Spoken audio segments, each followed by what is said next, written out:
the Z range has and had some awesome cars.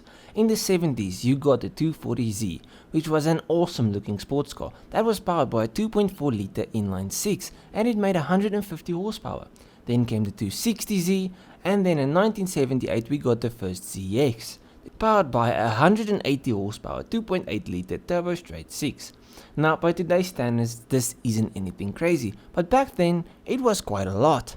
After the 280 came the first gen 300ZX, which made 228 horsepower out of a 3 litre V6, and from there all the Zs after were fitted with the V6 power plant. The Gen 2 300ZX made 300 horsepower out of a twin turbocharged V6. Then the 350Z came along and made 290 horsepower. Yes, it's a bit less, but they lost the turbochargers.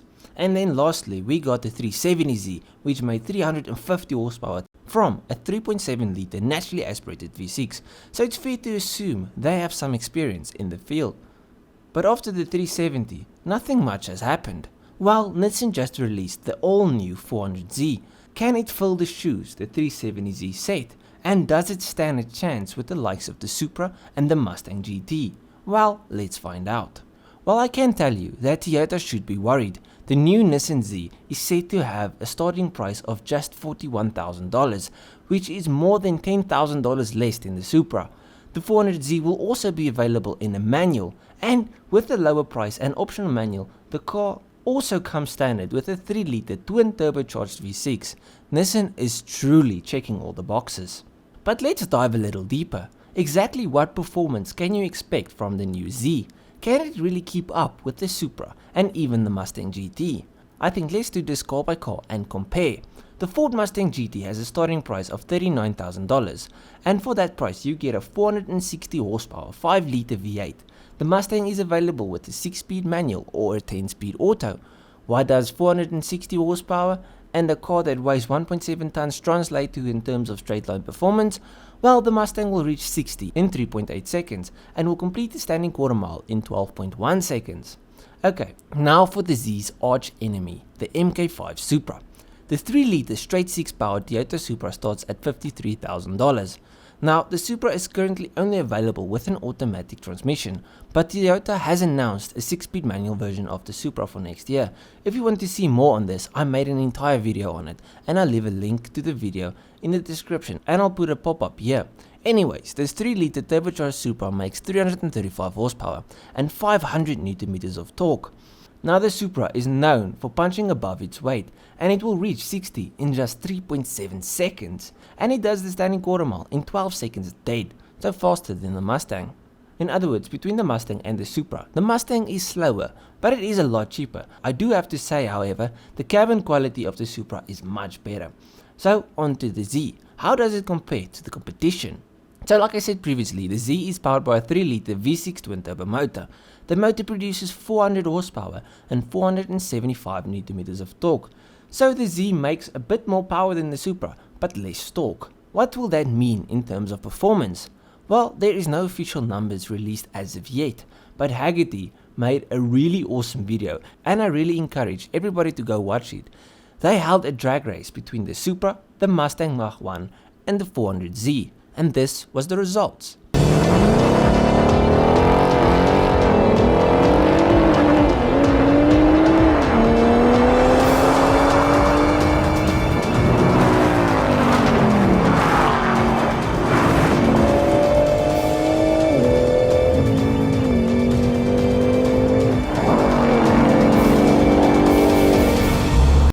So the Z is the slowest, but it seems like it's all down to the launch.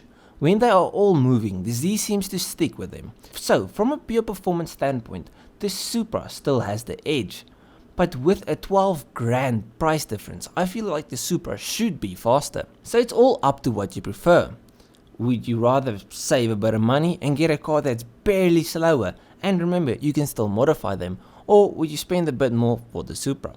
Anyways, the Z will be released with 3 different versions.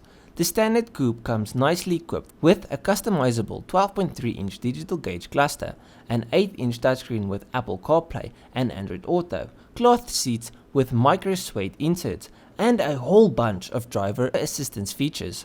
The Z's price rises by $10,000 if you opt for the performance model, which has the same powertrain but adds a handful of track-focused hardware. Starting at $51,000, the Z Performance gets upgraded brakes, a LSD, bigger wheels with stickier tires, and 19-inch forged wheels. Another difference between the Performance and the standard model is a bigger 9-inch touchscreen, a Bose audio system with more speakers, and a leather suede interior with heated seats. And then lastly, you'll get the Proto Spec.